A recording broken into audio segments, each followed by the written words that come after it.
Hi, thank you so much for having me. This is great.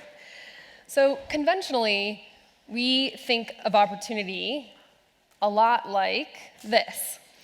This is a prep school where I went to high school. It's called the Hotchkiss School in Lakeville, Connecticut, and it's known for its academic rigor, its structure, and its obvious opportunity.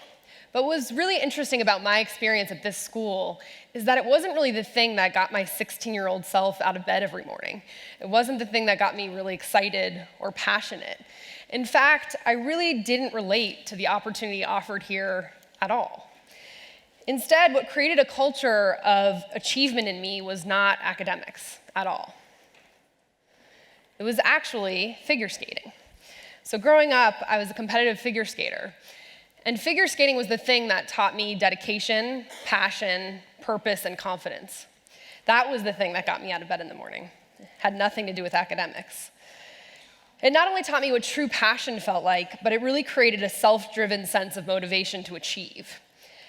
And this translated not only to everything else I did in life, but also to school. So no one had to convince me that effort and really hard work was required to achieve in figure skating. I knew it intrinsically. So after that, the opportunity of school was obvious to me.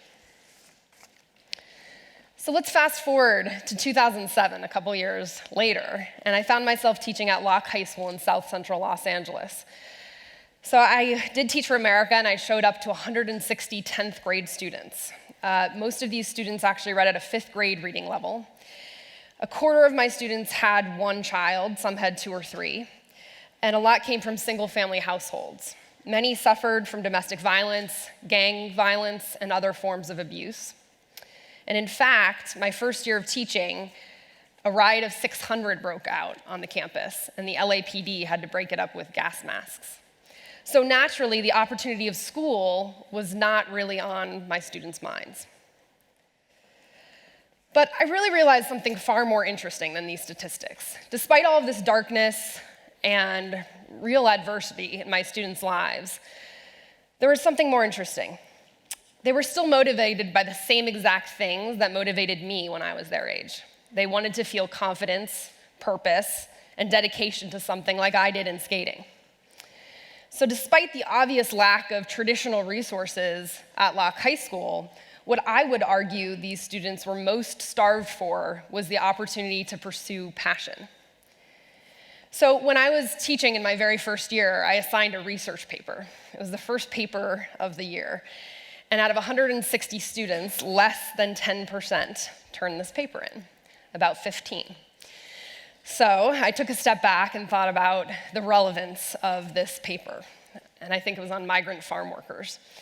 So I changed the topic entirely. I said, forget about migrant farm workers. The new topic is just tell me about a passion you have. The most relevant thing I could possibly think of. And then the research component was to tell me how you would pursue this passion after school or in the summer. And this particular paper, 85% of my students turned in and on time, which for Locke High School, honestly, never happened, ever. And what was really even more interesting than this is that 20 of the papers started with something like this sentence: "No one has ever asked me what my passion is." So I stopped myself in my tracks and I started to read these papers, and students wanted to pursue stem cell science. They wanted to go study art. They wanted to learn film production, right? They had all of these passions that they were hoping to pursue. So wanting to capitalize on this momentum, I ran a marathon, the Los Angeles Marathon, to raise $12,000. And with that $12,000, I sent 7 students on the programs they had written about in their papers. And what was interesting about this is when those 7 came back into the school day, my next year at Locke, they were way more confident, and their attendance rates went up. They started showing up at school way more.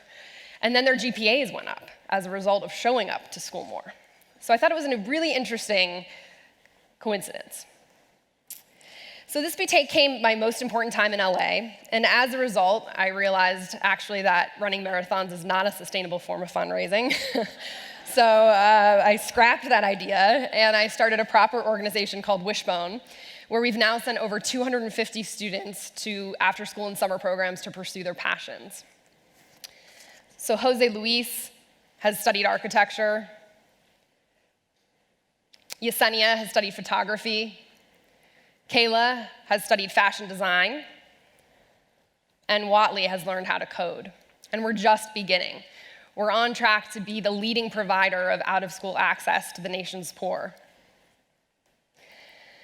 And like many of our, thank you.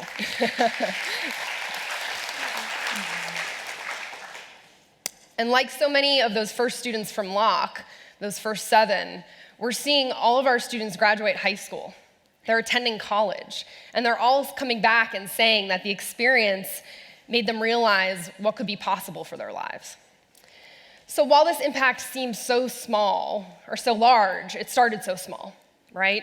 It started with just recognizing what passion feels like myself, first of all. Then it continued by putting passion at the forefront of the school day for my students. And then it continued also by understanding that when students are curious, they will learn, and when they learn, they will succeed. Thank you.